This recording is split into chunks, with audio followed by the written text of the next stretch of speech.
மட்டக்களப்பு சித்தாண்டி பகுதியில் யானைகளினுடைய அட்டகாசம் அதிகரித்து வந்தமையினால் மக்கள் தொடர்ச்சியாக முறைப்பாடுகளை முன்வைத்த போதும் இதுவரை ஆக்கப்பூர்வமான நடவடிக்கைகள் எதுவும் முன்னெடுக்கப்படவில்லை.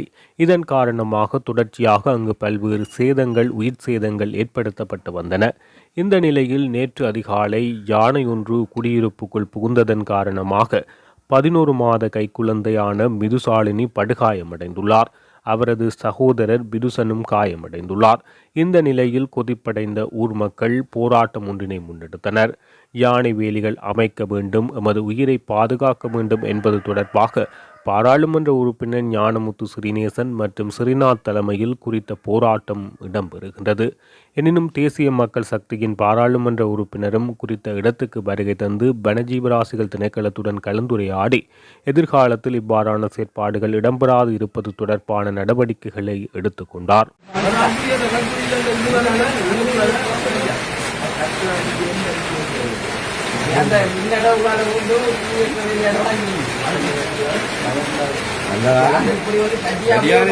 ஆளுக்கு பச்சை ஆள் மாறுக்கார பின்னால பூரா அடி வருது. கிட்டத்தட்ட 4 அவங்க இவரோட சேர்த்து பஞ்சாயத்து